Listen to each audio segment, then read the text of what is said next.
Hi guys, just wanted to give you a quick message and say thank you so much for voting for me for Player of the Month. Really appreciate it and just so thankful for the support you've shown me this season and every game. I hope everyone has a really good Christmas and spends time with their family and have a good time. Cheers. Brother and lads, welcome back to Cossy's Arsenal podcast. My name is Cossy. Good morning, good afternoon, good evening, wherever you are in all parts of the world. Welcome back to the channel. Welcome back to a brand new video. We're diving into the latest around Arsenal. Benjamin White voted for November Player of the Month by Arsenal fans. We're going to be talking about the three deals: Martinelli's, Saliba's, and Bukayo Saka's as well. And according to Ryan Taylor, Arsenal are not favourites to sign Joao Felix. Yes, Atletico Madrid have agreed to sell, and the player is already on the move. He's already looking for a new club, but Arsenal are not favourites on that one. Arsenal interested in Adrian Rabiot. He's been offered to a few Premier League clubs, including Arsenal. In your thoughts, in your comment section, let me know in the comment section. What do you think about Adrian Rabiot? Probably, he's a player we are always linked with every single transfer window, isn't he? But what do you think about him? Is he a good guy? Is he a good player that can actually maybe help out in that midfield? And finally, we're going to be talking about the main story, which is Danilo. Arsenal made two bids to Palmeiras for Danilo, according to Rudy Galletti, and things are actually not looking very good, but maybe there is some hope on that side. Hit the like button for me. Let's get this video to 400 likes. Subscribe to the podcast as well. We're very close to 61,000 subscribers, and let's do this. So first and foremost, just like you've seen at the beginning of the video, Benjamin White actually has been voted for Player of the Month in November. Now, in all the games he played in that month, Benjamin White didn't concede a single goal. We played 4 games in November. 2 in the Premier League, Chelsea and Wolverhampton Wanderers. 1 in the Europa League against PSV Eindhoven, where we won 1-0. And then 1 again in the Carabao Cup, where we lost 3-1.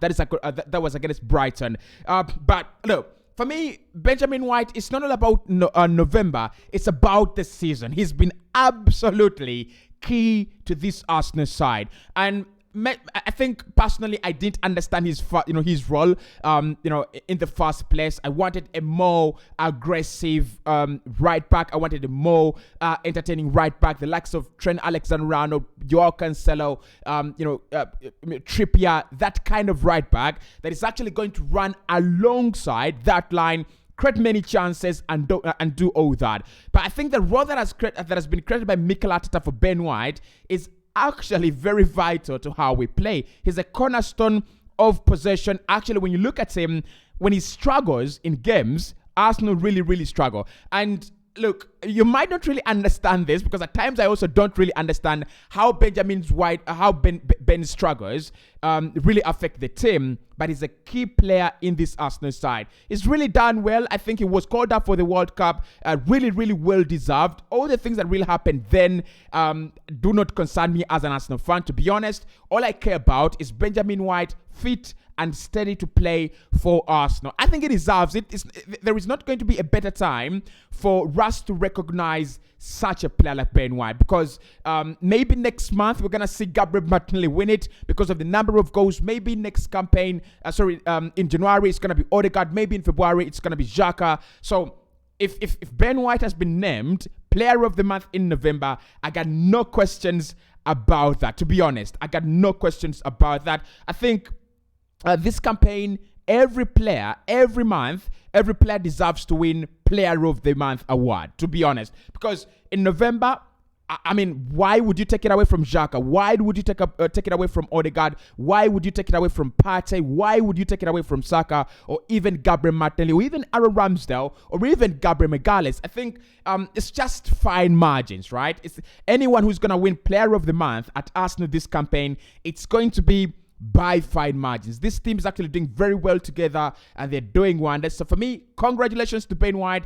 for winning that award, and let's hope he can continue in that good form the back four have been so good for us in the opening games. I just hope they can continue being fit and continue doing the same job as well. Now, the main story comes in from Italian journalist Rudy Galetti, confirming that Arsenal do not have any issues with Palmeiras' Danilo in terms of personal terms. His representatives and the player would love to join the club, but we have had 2 bids rejected by Palmeiras. Now, this is where it gets very, very interesting.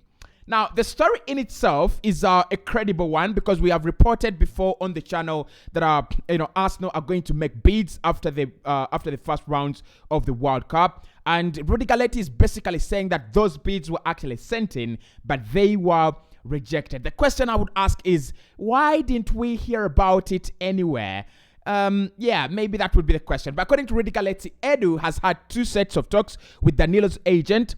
No issue on the player side. Now it's up to it's up to Arsenal to negotiate the price with Palmeiras. 2 AFC bids already rejected. That is according to the man himself, Rudy Galetti. So, I mean, I've already said this with Brazilian talents. I do not think it's going to be very hard for us to convince them. I don't think it's going to take us a lot of time to convince these players to join us, especially with Edu at the negotiation wheel. It's not going to take a lot of time. But if we have had 2 bids rejected for a player who is valued at around 23 million euros, that is a bit of scary and maybe skeptical, right? Because I don't know. Did Arsenal go in with 15 million euros? Did Arsenal go in with 20 million euros and it was rejected? Because what I know is that Palmeiras want to sell. They will be selling. They're open to selling. The season is over. They're champions of the Brazilian league, and they're okay with selling the player. Okay, so there is nothing like bids have been rejected in order to keep the player. I don't think so. I think there might be 2 or 3 things here. One is Palmeiras are waiting for a very serious competitor to come into the race and probably gauge on how much they want to give them, on the payment structure as well, and things like that. Or Arsenal have gone in with a significantly very low bid, because I don't expect for us to be negotiating for months on a deal worth 23 million euros. I don't expect that, to be honest. It doesn't work that way. It shouldn't work that way. And in the past, we've seen it that Arsenal have actually outgrown that phase of 2 long negotiations. Look at the Fabio Vieira deal. How long did we take to negotiate that deal? It is 40 million euros. We did that deal within 48 hours. The player was an Arsenal player. 48 hours. So if Arsenal want Danilo and they're serious about signing him, it's not gonna take weeks. It's not going to take months. We will get him. We will sign him. And for me, it's a no-brainer. So 2 bids rejected. Kind of skeptical in my opinion. Something smells very, very fishy. I don't think we've gone in with significantly below bids. Maybe if Palmeiras are thinking, we are going to create a bidding war. We are going to create a price war, right? AC Milan are interested. Dortmund are interested. So many other clubs are interested on Europe.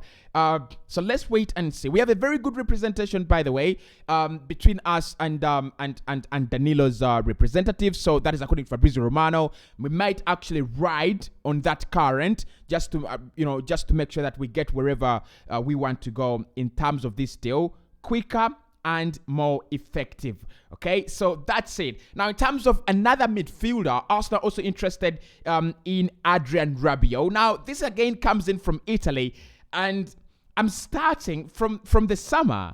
I'm starting to feel uncomfortable with Italian reports. I don't want to be biased on this podcast. I want to be objective and I want to be very, very accurate, right? But Italian reports at times do suck. I mean, they suck at times, okay? And I'm being serious when I say that. So they're saying that Adrian Rabiot has been offered to a couple of clubs around the Premier League, and I'm not really sure which other clubs have been offered the opportunity to sign the player. What I know is Man United did want to sign him last campaign. A deal was very close to happening, and something happened and it fell apart. Now, Rabiot is a player that we've always been linked with, and he's a player that I think will never grow to his full potential. Look, don't get me wrong. I think he's really played at a high level. PSG, Juventus, France. Okay, he's played at a high level, and he must be very proud of his career. There's so many players in France that would have wanted to play at that level, to have that kind of achievement that he has had, and it has actually not worked in their favor. But this business of linking him to Arsenal every window, come on guys, it doesn't make any sense. Like, it does. If we wanted him under Arsene Wenger, yeah, true, he was a freak of signing French talents. Then we wanted him under Unai Emery. Then we want him under Mikel Arteta. Like, come on guys, it cannot be that Arsenal want the same guy every window. So for this one, I'll trash it. Absolutely trashing it. I don't think Arsenal are really interested in signing Adrian Rabiot. I don't think he's been offered to Arsenal. Maybe he has been offered, but sorry, we will not be taking on the opportunity to sign Adrian Rabiot. Look, I like him as a player. I think he's alright. I think he's okay. He's quite versatile as a player, by the way, as well. And now that he's going into those evening days of his career, he can even settle for these for that Busquets role, which I think he can actually do very, very well. But I don't think Arsenal are going to sign him. And I also don't think Arsenal should sign him, to be honest, okay? So that one, no. I'm going for a straight no. I'm sorry. Like, a straight no. So let's talk about the 3 deals of the 3 young boys that are actually making Edu and Mikel Arteta have sleepless nights and restless time. That is Bukayo Saka, Gabriel Martinelli, and William Saliba. So first and foremost, yesterday we talked about a fresh round of talks that are being prepared by Arsenal for Bukayo Saka and his representatives to make sure that we can actually get him on a new deal. His current deal runs down in 2024. There is some kind of stalling here, and we've talked about it yesterday. There is some kind of stalling. I don't know why they are stalling. Do they want the deal to run into the last year and probably put pressure on Arsenal? Do they want to attract competition from other clubs? Do they want more money? I quite don't understand why the representatives of Saka and Saka himself are actually becoming a little bit compromised. They're unclear whether they want to commit to Arsenal or in the future, or they want to actually walk away. They're quite unclear. They're undecided in between 2 positions. Like, we want to stay, but then we might also go to Liverpool and Manchester City. But what I'm going to say is there is that kind of confidence within Arsenal that Saka will actually extend. And that is what I'm going to ride on in this video. Saka will extend. The moment we launch those fresh round of talks, we launch them, I'm quite very sure we will get it over the line. Like, we will get it over the line. Unless otherwise, I'm so sure we will get it over the line. Now, with Gabriel Martinelli, it is expected that Arsenal would table a new contract before the new year. Martinelli has already said that it's all about Arsenal tabling that contract, and I'll pen it and I will focus on the football. So with Gabriel Martinelli, I think we should focus on Martinelli, by the way, faster than Saka, because with Gabriel Martinelli, it's an easy one. Quite easy. Wants to be in this side. He's not going to be stalling. He's not going to be compromising. He's always made it very, very clear. I want to be here. I want to stay. I'm waiting for that contract. So with Gabriel Martinelli, we could see that happen as early as January if Arsenal decide to. And then with William Saliba, it's going to be after the World Cup, but Arsenal is still confident that both Saka and Saliba, who are proving to be problematic, will actually extend their deals. In the next video, I want us to dive into how Mikhailo Mudryk will fit in at Arsenal. So if you have any suggestions of how you would love Mikel Arteta to set up with Mikhailo Mudryk, I want those thoughts in the comment box below, because I'm going to be diving into how he plays as a player, how he actually lines up at Shakhtar, how he lines up with Ukraine, what are his key responsibilities for both sides, and most importantly, what are his most important attributes as a footballer. That is coming up in the next video. Hit the like button, subscribe, and let's continue these conversations on Twitter at Cossy Arsenal, Facebook, Cossy's Arsenal Podcast, TikTok, Cossy Talks Football, and of course more. I'm gonna be introducing shorts. So if you've seen the channel dashboard or the homepage, YouTube has actually added a shorts section. And because shorts are going to be a new way of increasing revenue for YouTube creators in next year, we're going to be doing more of the shorts. But also, I think shorts are going to be a way of bringing this content in a smaller way, in a more digestible way for you guys. Like, I want to go out there, have fans' opinions, and I'm gonna do that on my shorts section. All right, so the long form content is gonna stay the news and the reactions and the predictions and everything, and then the shorts will be doing much more of the fan reactions, much more of the fan quizzes and all that. So watch out for this for the shorts section. It's gonna be fire. It's going to be absolutely interesting. And in case of any breaking news, I'll be breaking the news on the shorts section, okay? Not on the channel, but on the shorts section. And then we'll have all our reactions with the long form content. Thank you so much. See you soon.